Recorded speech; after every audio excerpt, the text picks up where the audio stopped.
Hey, what's up? This is Martha D. Staub with That Hashtag Show, and today I'm reviewing episode 3 of Lower Decks. So episode 3 starts off very reminiscent to an old TNG episode where you hear the soft classical music play, and there, when the screen opens, there's Ensign Boimler just living his best life, playing the violin and doing this weird Lord of the Dance dance because, you know, he's an overachiever. And out of nowhere, Ensign Mariner comes in, kicks him off the stage, and she plays her electric guitar. The electric guitar can be heard throughout the entire ship, up to the point where it's heard on the bridge while Captain Freeman is talking to a bunch of Klingons. And the Klingons are thinking this is a sign of disrespect because they think they're making fun of them. So Captain Freeman sends Lieutenant Sax down to stop this crazy noise that can be heard all over the ship. Lieutenant Sax comes in and actually takes the violin away from Boimler and he breaks it. He says, "The captain says you're being too loud." Poor Boimler, he's like, "It wasn't even my fault, it was Ensign Mariner." So great intro, and I wonder what's happening with the Klingons. Like I said in the last video, these little intros I feel are leading up to a bigger story that we're gonna see towards the end of the season. Down in the lower decks, we do see our 4 favorite ensigns hanging out, talking about their assignments, and this thing called buffer time, which is just a fancy little word that they've come up with to call it procrastination. And they cheer their procrastination with 4 margaritas. And in the meantime, Captain Freeman is walking around the ship. She ends up finding out about buffer time in the turbo lift by Ensign Boimler, who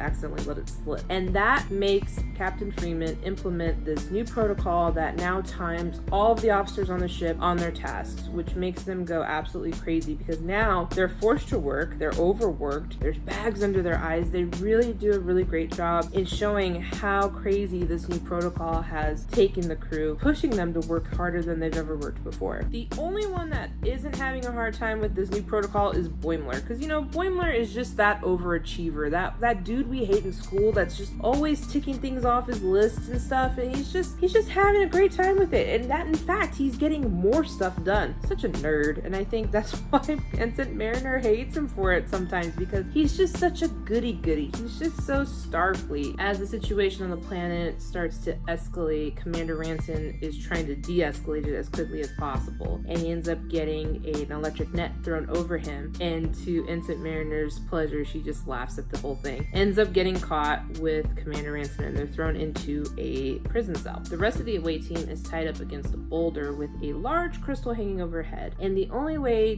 to survive and to be able to go home safely is Commander Ranson or Ensign Mariner have to take on this large, crazy monster named Vindor. Ensign Mariner believes that she is very well equipped to take on anything. She goes on and explains that, you know, Commander Ranson is very by the book, by the protocol, and Ensign Mariner isn't. And so Commander Ranson takes action into his own hands. He ends up stabbing Ensign Mariner with a spear in her foot so she can no longer walk, and so he takes the spear and ends up facing Vindor. And while she's in the cell, she's watching this fight go on, and she's like, wow, he's really hot. And we start to see like, okay, you know, there could be a possibility for something there. And he ends up defeating Vindor. The crew is free and they can go back to the Cerritos. Back on the Cerritos, the Galakians have completely taken over the ship. They're running around rampant, and Captain Freeman says to her crew, everyone keep working on your tasks and defeat the Galakians as well. It's funny because she actually mentions you can multitask. That's what they do on the Enterprise, and we've been hearing a lot of references back to the Enterprise, which I thought was funny. And it's just that fact that she wants to prove that Cerritos is more than just a bunch of loafers. Boimler then convinces the captain that she is a great captain and her crew is just as good as the captain is. And so she's like, you know what, I am right, I am a good captain. And so she ends up telling her entire crew, fight off the Galakians so we can get on with it. Sure enough, the crew stands up and fights back, and they regain their ship, and everything is